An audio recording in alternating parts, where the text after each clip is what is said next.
কথা দিয়ে কথা রাখলেন সায়ন্তিকা ব্যানার্জি। নির্বাচনের সময় কথা দিয়েছিলেন বরানগরের বিধানসভার প্রত্যেকটি নাগরিকদের সমস্যার কথা শুনবেন তিনি।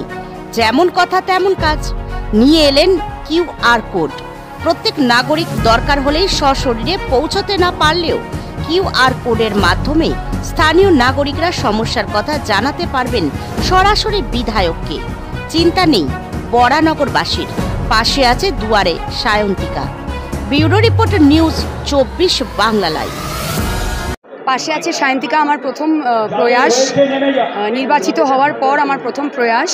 এবং এটা একটি QR কোড আজকে আমরা লঞ্চ করলাম, যেটা স্ক্যান করেই খুব সহজেই আমার অবধি মানুষের সমস্যা তারা পৌঁছে দিতে পারবেন। এবং অবশ্যই এখানে আমার বিধায়ক অফিস আমরা খুঁজছি, আমরা কিছুদিনের মধ্যেই সেট আপ করে নেব। সেখানে সরাসরি অবশ্যই আমার সাথে দেখা করতে পারবেন, কিন্তু যারা আসতে পারবেন না বা এমার্জেন্সি আছে তারা QR কোড স্ক্যান করে তাদের সমস্যার কথা একটা গুগল শিটে নথিভুক্ত করে আমার অবধি পৌঁছে দিতে পারবেন। অবশ্যই দুয়ারে সায়ন্তিকা। এবং দুয়ারে সরকার যখন মমতা বন্দ্যোপাধ্যায় এনেছেন বাংলার মানুষের জন্য, সেখানে দুয়ারে সায়ন্তিকা তো 2 মাস আগেই প্রার্থী হিসেবেই পৌঁছে গিয়েছিল। কিন্তু আমাদের যুগের সাথে তাল মিলিয়ে চলতে হবে। অবশ্যই সরাসরি আমার সাথে বিধায়ক অফিসে তারা এসে দেখা করতে পারবেন। তাছাড়াও তারা মোবাইল ফোনে QR কোড স্ক্যান করে তারা আমাকে সরাসরি তাদের সমস্যার কথা জানাতে পারবে।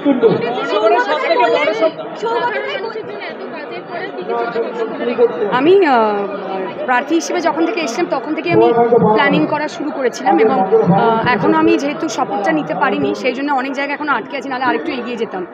চিঠি সমস্ত আমাদের রেডি করাই রয়েছে, শুধু শপথটা নেওয়ার অপেক্ষায়। শপথ নিয়েই আমি আমার কাজ, যা আমার অঙ্গীকার ছিল প্রার্থী হিসেবে, সেইগুলো যত তাড়াতাড়ি আমি করতে পারবো। আমার মানে বাঁকুড়ার ইচ্ছা বাঁকুড়ায় পূরণ হয়ে গেছে, এখন বরানগর নিয়ে আছি, বরানগর নিয়ে থাকবো।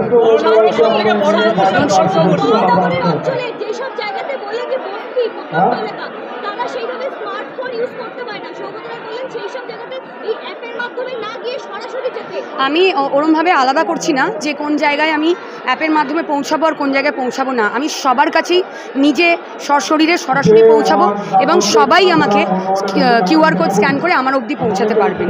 আমি এটা কোনো অল্টারনেটিভ হিসেবে রাখি, এটা একটা অপশন।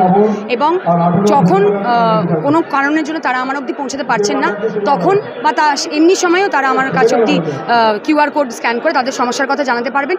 তাছাড়া আমার অফিসে সবসময় আমার অফিসিয়াল যারা থাকবেন তারা যে কোনো সহায়তার জন্য তারা উপস্থিত থাকবে সেখানে, এবং আমিও সেখানে থাকব।